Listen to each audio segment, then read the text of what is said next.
Hi everyone, welcome to Rachana tech solutions YouTube channel. ಇವತ್ತಿನ ವಿಡಿಯೋದಲ್ಲಿ outstanding balance ಇನ್ವಾಯ್ಸಲ್ಲಿ ಬರೋ ಥರ ಹೇಗೆ ಸೆಟ್ ಮಾಡೋದು ಅಂತ ಹೇಳಿ ನೋಡೋಣ.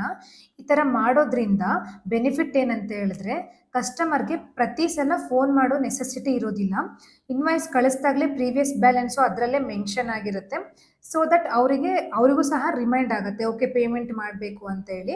ಅದರದ್ದು ಹೇಗೆ ಸೆಟಪ್ ಮಾಡೋದು ಟ್ಯಾಲಿಯಲ್ಲಿ ಅಂತ ಹೇಳಿದ್ರೆ, ಇದಕ್ಕೆ ನಾವು ಕಸ್ಟಮೈಸೇಷನ್ ಮಾಡಬೇಕಾಗತ್ತೆ. ಕಸ್ಟಮೈಸೇಷನ್ ಮಾಡಿರೋ TDL ಆಲ್ರೆಡಿ ನಾನು ಅಪ್ಲೋಡ್ ಮಾಡಿದ್ದೀನಿ ಟ್ಯಾಲಿಯಲ್ಲಿ.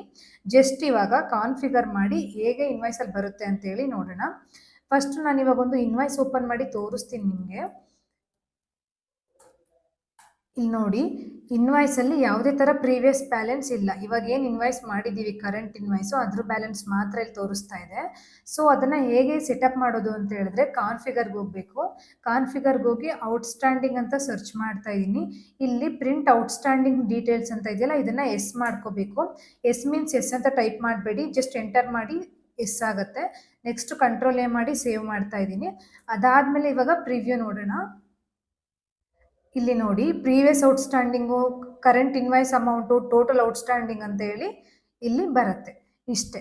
ನಿಮ್ಗೇನಾದರೂ ರಿಕ್ವೈರ್ಮೆಂಟ್ ಇತ್ತಂದರೆ, ಈ ಥರ ಔಟ್ಸ್ಟ್ಯಾಂಡಿಂಗ್ ಇನ್ವಾಯ್ಸಲ್ಲಿ ಬರೋ TDL ರಿಕ್ವೈರ್ಮೆಂಟ್ ಇತ್ತಂದರೆ, ಸ್ಕ್ರೀನ್ ಮೇಲೆ ಮೊಬೈಲ್ ನಂಬರು ಮತ್ತು ಮೇಲ್ ID ಮೆನ್ಷನ್ ಮಾಡಿರ್ತೀನಿ, ನೀವು ಕಾಂಟ್ಯಾಕ್ಟ್ ಮಾಡ್ಬೋದು.